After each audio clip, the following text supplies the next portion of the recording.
I didn't plan to become my grandmother's guardian that afternoon. I didn't pack a bag, I didn't call anyone, I didn't even stop to think. I just saw what was happening and I ran. Let me back up. My grandmother, everyone calls her Gran, has had dementia for about 3 years now. It started the way these things always do, quietly, in ways you explain away. She'd forget where she put her keys. She'd repeat the same story twice in one dinner. She'd ask me on a Tuesday if I was coming to Sunday lunch, even though I'd been there the day before. Small things, easy things to dismiss when you don't want to see what's really there.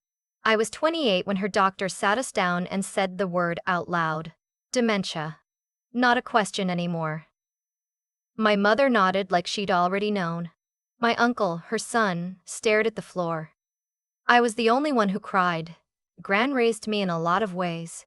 My parents divorced when I was 6, and the years that followed were messy in the way divorces with two stubborn people always are. I bounced between houses, between schools, between versions of myself that neither parent seemed to fully recognize.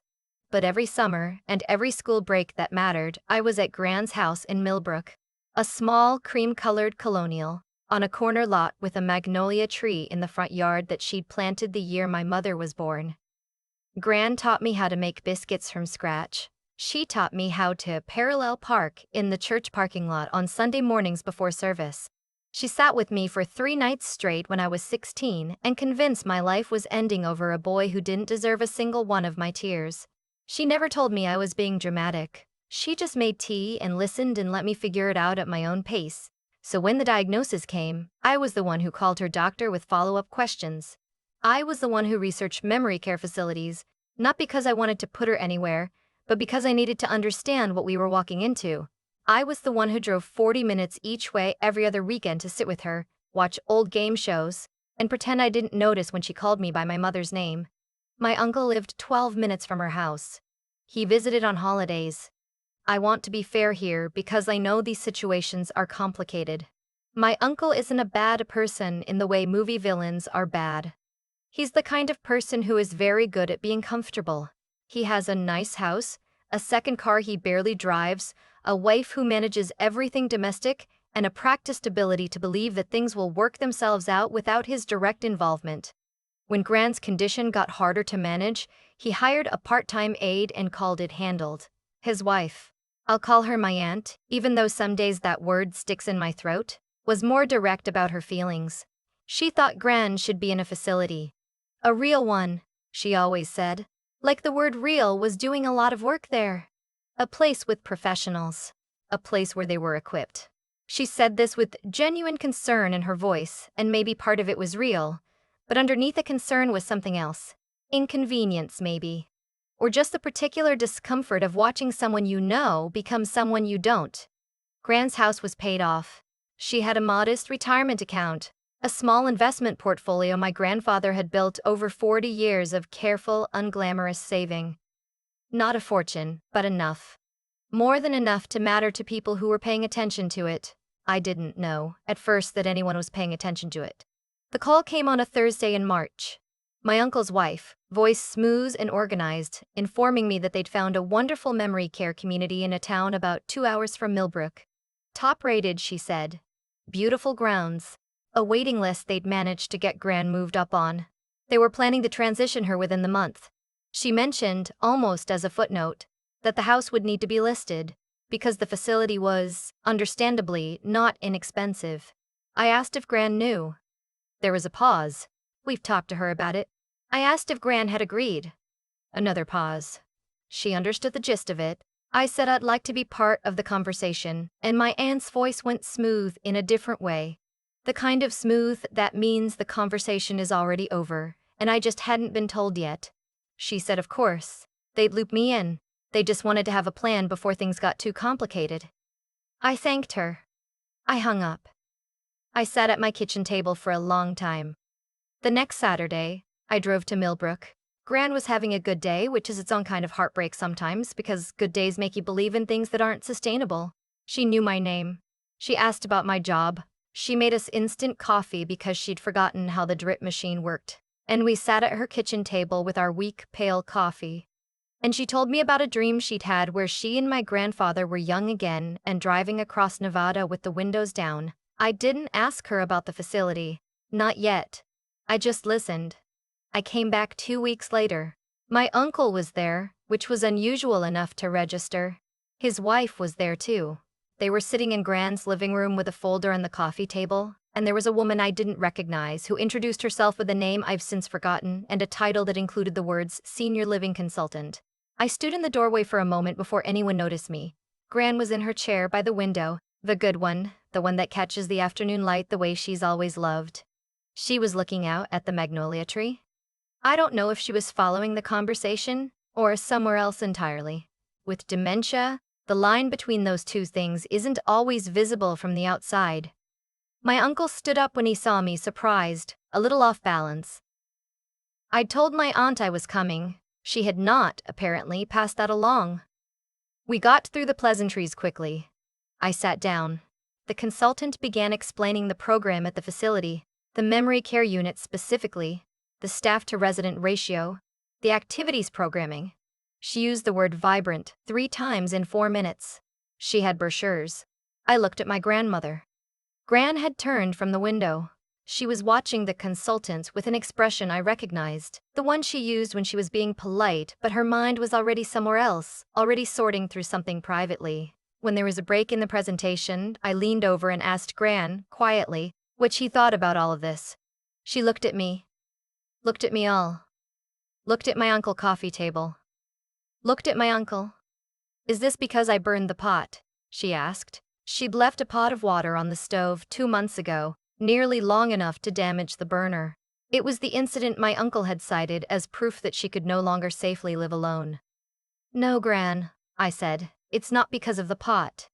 I don't want to go, she said. Simply, clearly, without any of the confusion that the other side of the table seemed to be counting on, I want to stay in my house. The consultant smiled sympathetically. My uncle said her name gently, the way you speak to someone you've already decided not to listen to. My aunt said something about safety and peace of mind, I said. She just told you what she wants. The room got quiet. My uncle looked at me with an expression that was trying to be patient. He explained, in the careful tone of someone who has rehearsed this, that Gran's ability to make these decisions was compromised, that the doctors had said, that the risks of living alone were, that the facility was really wonderful and she'd adjust.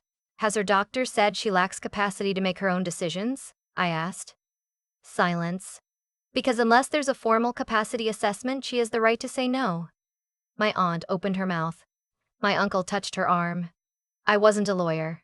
I wasn't a doctor, but I'd spent 3 years reading everything I could find about dementia care, patient rights, and what it actually means to lose the legal ability to make your own choices. And I knew that she gets confused sometimes is not the same thing as she cannot decide where she wants to live. We didn't resolve anything that afternoon. I drove home in the dark with my hands tight on the wheel and the radio off, running through everything I should have said and everything I was still going to have to say. Over the next 3 weeks, I called Gran every day. Some days she knew exactly who I was. Some days she called me by my mother's name and I answered to it because it didn't matter, because I was there either way. I talked to her doctor, not through my uncle, but directly. With Gran's permission, which she gave me clearly on one of her good days. Her doctor was careful, professional, appropriately neutral about family dynamics, but what she told me was that Gran had not been declared legally incapacitated, that any decisions about her living situation needed to involve her or her legal healthcare proxy. I asked who her healthcare proxy was. I only knew, but I needed to hear someone else say it. It was my uncle. The paperwork had been done years ago, long before the diagnosis, in a different world where none of us had thought through what it would actually mean. Gran had named her son because he was her son, because that's what you did, because she trusted him the way you trust people before you understand their limits. I could have spiraled. For about 48 hours, I did spiral. A little. I lay on my couch and stared at the ceiling and thought about what it meant that a piece of paper signed 10 years ago could override what Gran had said out loud in her own living room. I don't want to go. Then I stopped spiraling and started making calls. The elder law attorney I found was a woman named Ha. She was in her 50s, matter of fact, The kind of person who has heard every version of this particular story and still treats yours like it matters. She explained my options. She explained Gran's options. She explained the difference between a healthcare proxy and a financial power of attorney, and what each one did and did not cover, and what protections existed for people in Gran's situation. She also said something that I've thought about many times since. The fact that your grandmother said clearly, in front of witnesses, that she does not want to move is not nothing. It is legally and ethically significant. Anyone acting against her clearly stated wishes needs to be able to justify that. I wrote it down. I kept the note. My uncle called me the following Tuesday.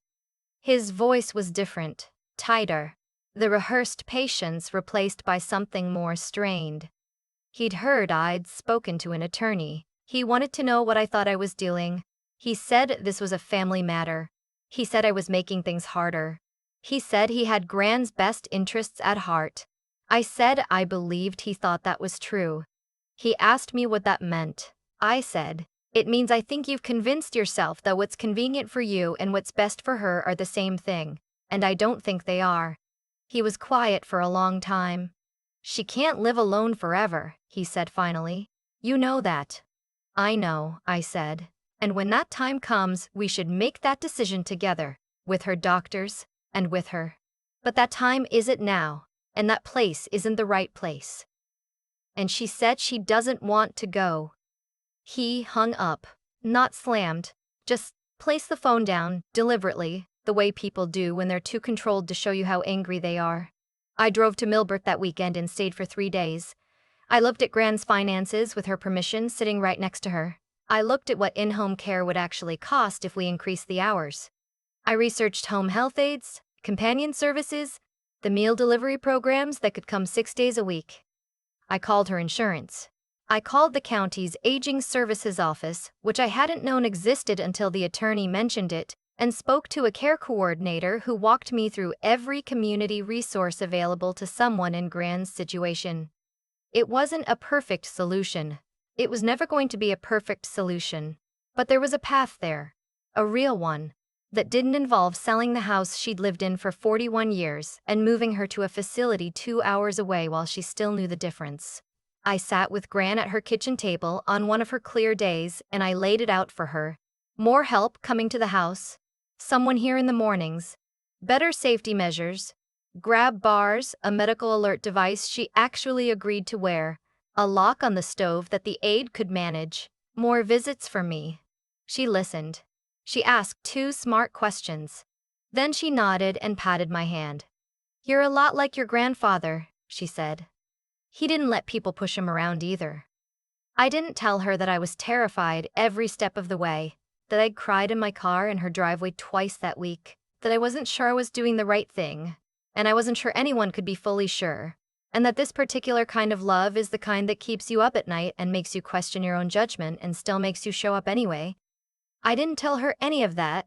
I just said, I learned from the best.